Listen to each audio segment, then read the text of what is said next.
Hi, I'm Dr. Peter Weyer. I'm the director of the Evidence-Based Medicine Teaching Tips project.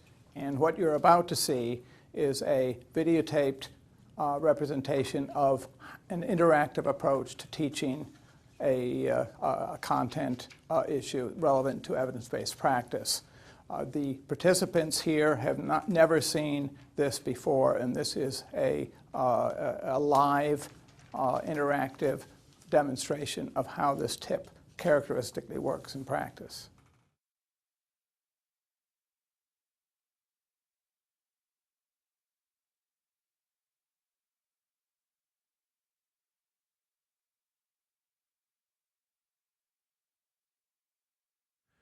Well, good. Thanks for joining us. And we're going to try and make sense of the results of this diagnostic test now that we've looked at validity and try and make sense of the results. And as you know, this has been a study of the ferritin test and these test results here in 235 patients, elderly patients with anemia. And it's a check for how accurately the ferritin diagnoses iron deficiency.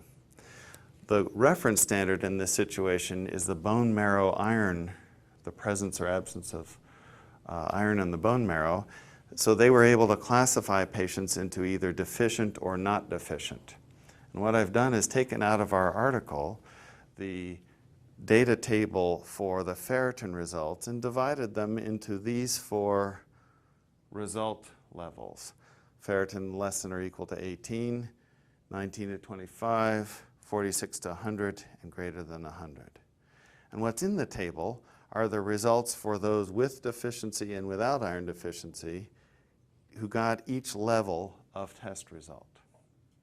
So we're going to make sense of these. The first thing we'll do, though, is we'll make sense of one side at a time. So what I'd like to do is cover that side of the table. We'll get back to it. But for the moment, let's consider the right, or your left, side of this table. In those who the bone marrow study showed they were iron deficient. And then these are the different numbers in the test results. Let's think, among all 85 who have iron deficiency, how likely is it to get this test result? About 50%. Okay, how'd you get that number? 47 out of the total that were deficient.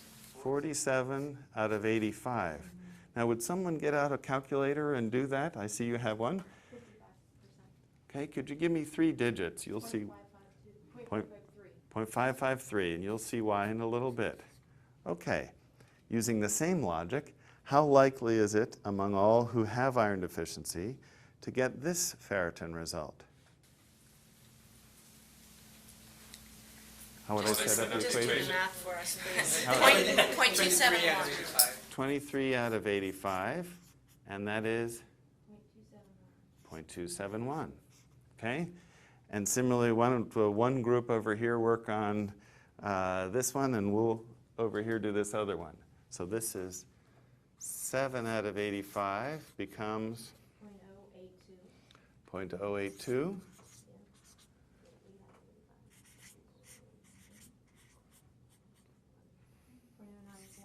0.094. So with one step of division, we've created proportions that are descriptions of how likely these test results are to occur in patients with iron deficiency. Okay? Any questions about how we got those numbers? All right. Let's go to the other side of the table, and we'll use the same idea over here.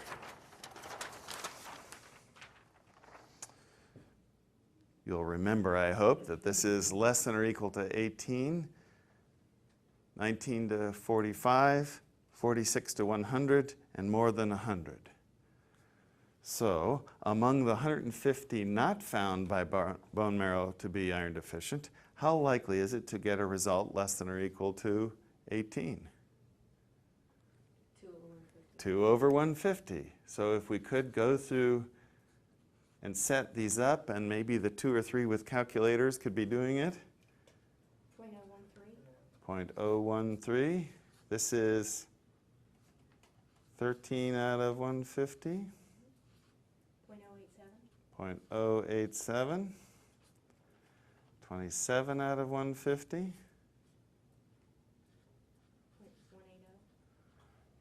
0.180. And last but not least, thank you.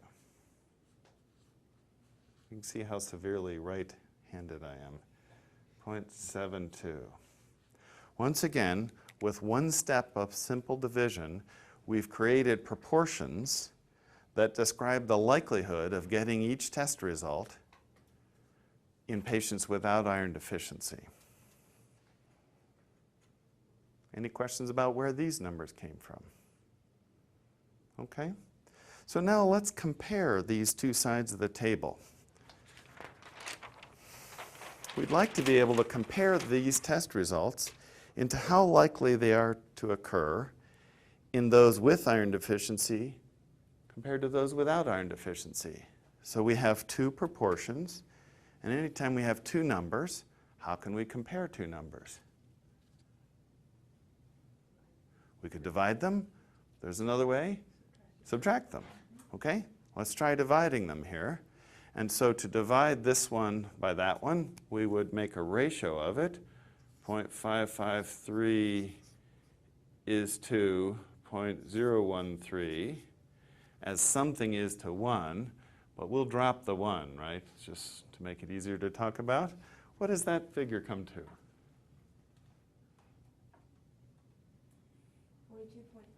42.5.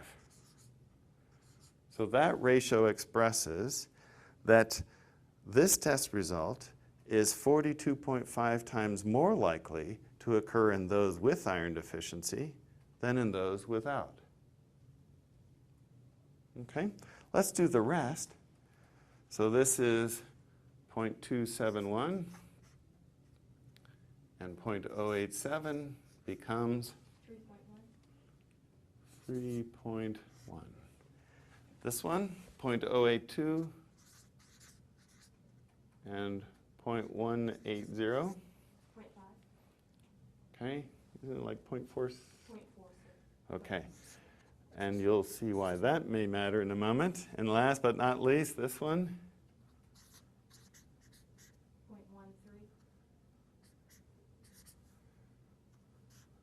0.13. Okay. So now we have created, with a second step of division,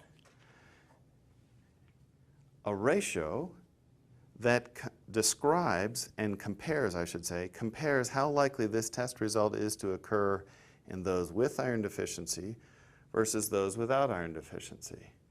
And it is a ratio, since each one of these is a proportion that describes likelihood, it's a ratio of those two proportions describing likelihood.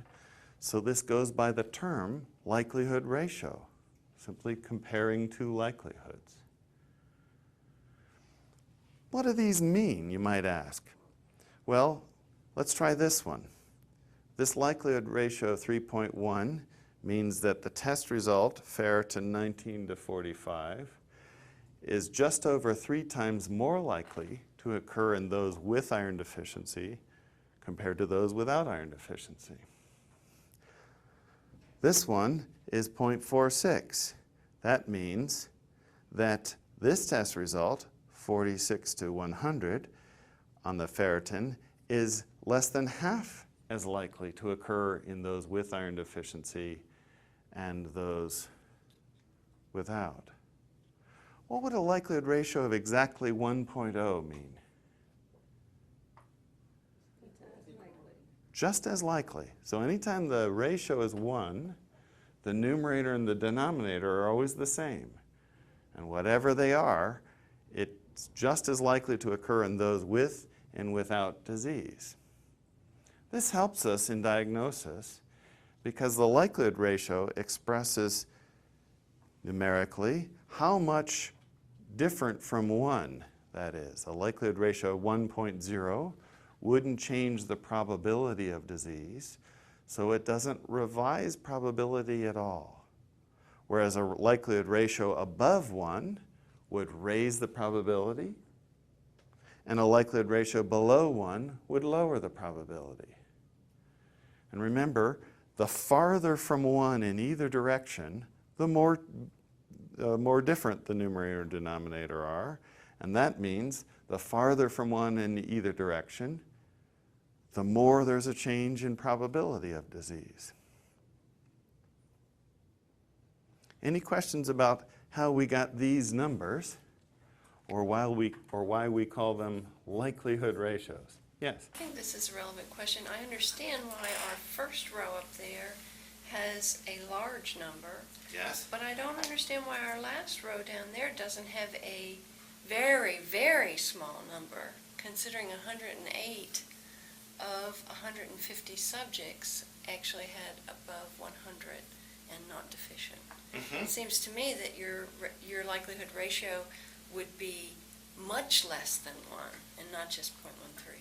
That's a good question, and I'm glad you raised it, because these are the ones that are a little harder for most of us to really wrap our heads around. We're used to thinking 1 or above as ratios, but ratios below 1 are a little tricky. So if you look at it, what we've created here is the ratio of this proportion to that proportion. So how big or small it is depends on those two numbers. This one is just about 10%, so 0.094. Okay? And then this one is just over 70%, so 0.72. And it's simply that when you take that one and divide it by that one, you get 0.13. That's still actually a fair amount of change. Remember that 1 is the point of no difference. A ratio of 2, or 0.5, would mean it's just twice as likely or half as likely. 0.13 is about 8 times as less. So 0.125 quite literally would be a factor of 8. So this is actually fairly powerful in moving this. Now I know that some of you already have out this likelihood ratio nomogram, and if you could take that out and look at that, you'll see this graph that's depicted on your nomogram shows you this same thing we've just encountered, but with a picture. So we'll start on one side and at our pretest probability, and we'll draw a straight line through that to our likelihood ratio nomogram, and you'll see that positive numbers raises the likelihood of disease in terms of the post-test probability. I shouldn't say positive, I should say numbers larger than 1, and then numbers smaller than 1 lower the probability. In fact, let's try it. So as a starting estimate of our pretest probability, let's use 36%. Where did I get that? And that's simply that 85 out of this sample of 235 were found to have iron deficiency. So if I were to tell you that the next patient we see is from these 235, you would say, okay, I know only that they're from these 235. So as a starting place, we could estimate that they have an 85 out of 235, or 36% chance of having iron deficiency. If you take that as the starting point, what you do is you locate that, and it's just over halfway between 30 and 40% on the left-hand column. Then you find a handy straight edge and draw a straight line. Yes, a 3x5 card will do. Between that and the likelihood ratio. Let's try it first with this one, 42.5. So anchor at 36 on the left-hand line. Find the point of 42.5. Yeah, I know you're intercalating, so just approximate. And I think what you'll see is that it raises the probability quite a lot. How much does it go up to? 90, 93, 96. Okay, so we're approximating here, but much, much higher. Let's try the other extreme. What happens if we start at 36, and now we draw that straight line, instead of up, we draw it down through 0.13. Okay? So from 36% chance to start with, down to, what's it become?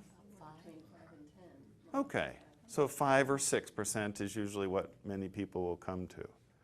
So this is a test that if you knew the result at this end, that would substantially raise the probability of disease, or if you knew the result at this end, it would substantially lower it. And this will move it down, but not quite as powerfully. This will move it up, but also not quite as powerfully. Okay? Now, any questions on this with multiple levels before we make an even simpler case with 2 levels? So if you wanted to determine if ferritin was a good test to use to rule out deficiency or rule it in, wouldn't you want it to be more of a spread in the middle ranges? That's a good question. So where is it most helpful? A lot will hinge on a thing that we won't be able to touch on during this thing, and that has to do with thresholds. But just to point out, notice that comparing these two numbers bigger than 1, which would you rather have? You'd rather have the more extreme value. And on the other side, the 2 numbers below 1, which would you rather have? The more extreme value. So it's diagnostically powerful when it either raises your probability above your threshold of action or lowers it below your threshold of action. And the bigger these numbers, I should say, the farther from 1, either big in the positive sense or tinier and tinier, the more movement you will get. Okay? Now, for a ferritin or anything that's a continuous result, glucose, that sort of thing, you can divide the levels up in any of several ways. 4 or 5 are often quite useful because we believe that this is a really low value, and that's different than the intermediate. But often, you'll have results that are portrayed in only 2 levels. Okay? Now, these are the same patients with the same test results, same reference standard, and all I've done to create this table is take the top 2 layers and put them together, and the bottom 2 layers and put them together. Okay? Usually by now you don't need me to cover that side. So let's think of all these 85. How likely is it to get a ferritin level of this if you are iron deficient? 70 out of 85. And if those with calculators could get back to work for us, 70 over 85 gives us 0.823. And how likely is this test result?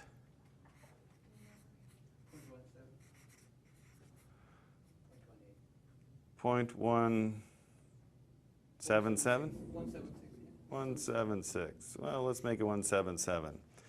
The reason I'm doing that is because as a reality check, when you have only 2 levels, these 2 numbers should add up to 1.0. If they don't, good time to double check the math. All right? Now let's go to the other side. Those without iron deficiency, how likely is the test result of less than or equal to 45? 15 out of 150? Heck, we can do that in our heads, right? 15 out of 150 equals 0.1. And that tells us this is going to be, we don't even have to do the math. Okay. Once again, with simple single steps of division, we created a set of proportions that describe the likelihood of getting these 2 test results in those with and without the disease we're interested in. And we want to compare them again. So let's compare again. We've got 0.823. Oops, that's a 2, 3 is to 0.1. That gives us 8.23. See how that goes? And now this one is 0.177 divided by 0.9. 0.19, okay? Now notice again that when you take the test results and divide them in 2 instead of in 4 layers, that the more extreme reductions in ferritin do raise the probability of iron deficiency with a number that's 8.23, so well above 1. And the higher the ferritin, the lower the likelihood ratio, and that tells us that this is just about 0.2, so it's a 5-fold reduction. Okay? So it's still helpful in terms of a diagnosis. But notice what else. We came up with numbers that were quite a bit larger at the extremes, didn't we? 42.5 and 0.13. When we collapse these 2 layers, we lose some diagnostic discriminatory power, don't we? We make these numbers come closer to 1. So one of the values of multi-level likelihood ratios beyond 2 is that it preserves that extra diagnostic discriminatory power that's in those extreme levels. Okay? Yes? But you still seem to do a lot of taking continuous values and carving them up into dichotomous ones, which is difficult for me to understand, because aren't you giving up some additional statistical power? That's what I'm trying to explain. You give up diagnostic discriminatory power when you collapse down. So I think you've got it. But you're still making sort of dichotomous, almost like what a median split would do. Instead of treating it as its own continuous, natural continuous variable, you still try to force it into categories. I meant if you encounter a situation where you only have 2 layers, you can still do likelihood ratios. And in this set of arithmetic, it's still a valid way to do it. The thunder, yes, okay. Hopefully we won't be struck by lightning. So in any case, so you can still do it, but you do lose some discriminatory power, no question. You're hoping that your level does not come back 45.5, right? Yeah. Actually, you can handle that, but to make this table simpler, I put them in 4 levels. So, you ready for one more step? This is actually the same table you've seen. So once again, marrow iron is the reference table. Deficient or not deficient, reference standard, deficient or not deficient. And we have the same ferritin numbers. So we could actually already go ahead and fill out the proportions, right? We figured out that this was 0.823, this was 0.1, this was 0.177, and this was 0.9. Sometimes there are test results that are portrayed as other than numbers. They're present or absent, or they're blue or red, or they're some qualitative descriptor and some its opposite. And in that case, you can still use these ideas, but often there's another set of ideas, and I want to show you the connection to likelihood ratios. And that is that if you were to call this one present, abbreviated with a plus, okay, now that's not an arithmetic function there, okay? It's important to see that. This is not plus something and minus. This is a presence or absence that people call positive or negative. And so we could call that positive and that negative. And if we use that language, we can add another set of terms. These are the people who have disease and whose tests call them positive. And so we would call them the true positives. And this is the true positive rate. Okay? If you follow that logic, then hopefully you'll see that these are the false negatives. This is the false negative rate.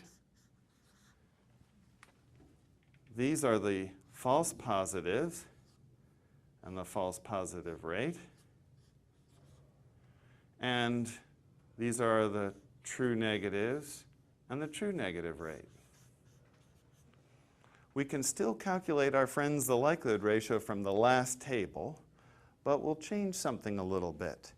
This likelihood ratio can be called the likelihood ratio for the result positive instead of the result less than or equal to 45.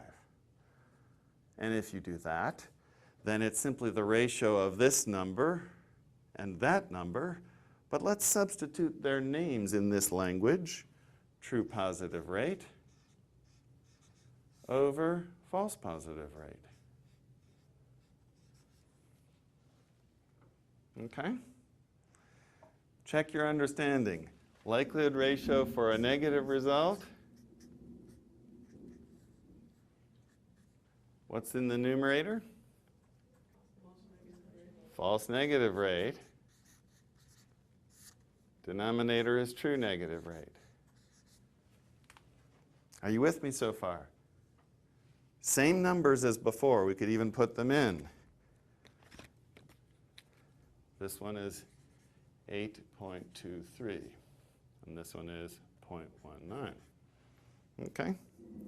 Now some folks like to add extra terms, so you will have encountered probably the term sensitivity, and sensitivity is simply the number of folks with the disorder who are correctly identified as having that disorder by the test.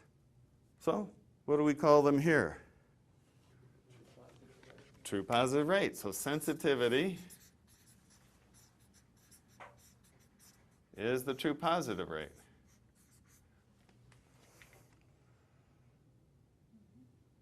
Okay? The other term you'll hear is specificity. Specificity is the ability of the test to correctly label as not disordered when they don't have the disease. So we call that here the true negative rate.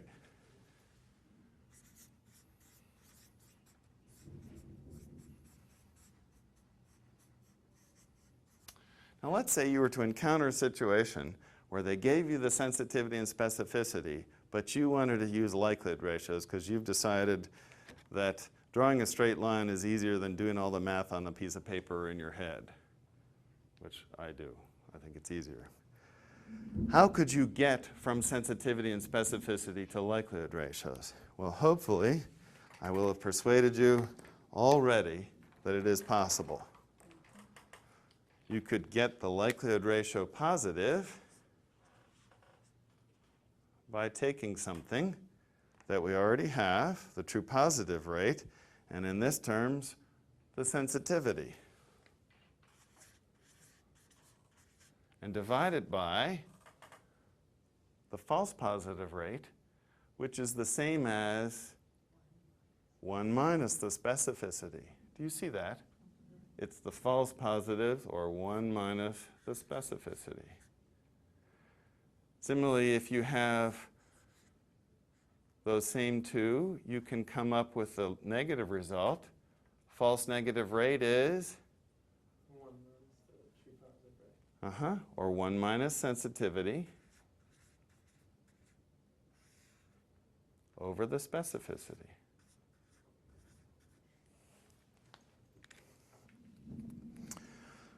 What we did here is not magical. We began with multiple levels of test results. Okay? And by separating the two steps of division into one step at a time, one column at a time, we made it, generally speaking, easy to follow. And then we did the same on this side, so you could see exactly where these numbers came from, so that they aren't a mystery to you, and came across that these comparisons in ratio form help discriminate in those diseased versus not diseased, and we label them likelihood ratios because they are ratios of likelihood. Once you've gotten this far with your learners, they've covered the hardest part, and yet done it in a way without formulas, and without scary words, and without sensitivity specificity.